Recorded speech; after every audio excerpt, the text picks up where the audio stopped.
Thank you for joining me for this week's edition of Frame by Frame. My name is Mackenzie Wright. As we get closer and closer to the general election across the country on November 5th, there's a lot for voters to digest. But first things first, the Massachusetts primary election will be taking place in just a few days, this Tuesday, September 3rd. One of those primaries includes a race for the Democratic Party's nomination for the District 2 seat on the Massachusetts Governor's Council.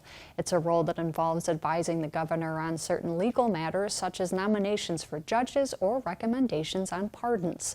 While the Governor's Council may not always be top of mind for voters heading to the polls, here in Framingham, which is one of nearly 40 cities and towns represented by District 2, Democratic Party voters will have 4 candidates to choose from for that seat: Tamisha Civil, Muriel Kramer, Sean Murphy, and David Reservitz.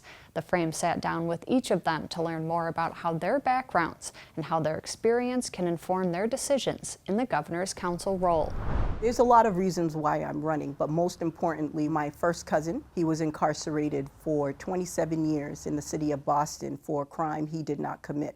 In 2021, he was exonerated from all his charges. So I want to make sure that those who are getting into the criminal justice system are not experiencing what my family experienced. If we want to represent people of all walks of life, we want to make sure that our council is represented as well, making sure that when we nominate judges, that the ideology of the judges reflect the constituents in our community, and they also have a knowledge of what the community is going through: mental health and substance abuse, domestic violence. And we want to make sure that judges understand it's a right for a woman to choose what they want to do with their bodies. Judges have an immense amount of power. We want to make sure that they are fair and impartial to everyone in the community, as well as those who are coming in and seeking help in the criminal justice system.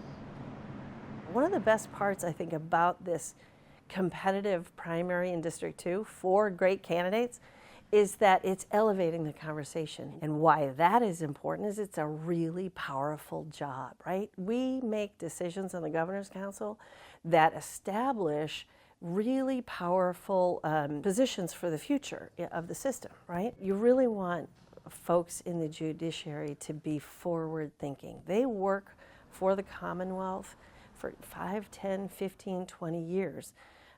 And you really want people who share a vision for the future that absolutely prioritizes equity and real justice for everybody in a similar way. Also, how they represent, if they represent geographically, racially, experientially. We really want people who are invested in what we do all the time as social workers is addressing the gaps for people, really identifying what people need to be successful and helping them access it.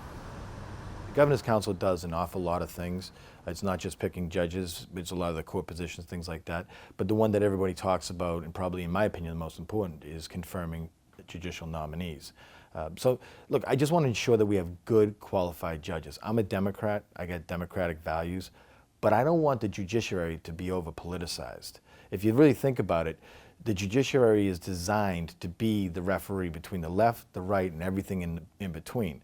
So you want judges who are very even-keeled, middle-of-the-road type of people who will make the best decision. We all have biases. A good judge can take their bias, put it in their back pocket, and then make the best decision according to the law and the facts, regardless of who's in front of them. You need judges to be compassionate, also calm, collective, and be able to deal with a lot of stress when it comes into the courtroom. It's also working blue collar most of my life and transitioning from the military to civilian life. I understand that, and I want judges to understand how tough it is for working families, especially now. Working families is really hard. I think I'd be ready to go on day one. I'm the only candidate in the race that has actually vetted judicial applicants in the past. As a Democrat, I have some priorities. I will be asking judges if they support a woman's right to choose. That's one of the main criteria of my platform. I also support labor. I've been recently endorsed by local Teamsters Local 25. But the Governor's Council is not as political as some other offices that people run for. The vetting of judges is crucially important for a lot of reasons, one of which is to make sure that these judges are unbiased, that they're going to hear the evidence that's presented to them, and render a fair and just award or ruling. It will come down to the Governor's Council to make sure that we have the right people doing that. And as an attorney of almost 30 years, I know what it takes to choose the right people so that the people of this great district that I live in and have spent my whole life in have the right people on the bench. The Governor's Council consists of 8 individuals elected from their respective districts. Those 8 councilors are elected every 2 years, though it is worth noting that District 2's seat has been vacant since 2022. You can watch our full interviews with each District 2 Democratic Party candidate by visiting Access Framingham's YouTube channel or by going to our website at www.theframe.news.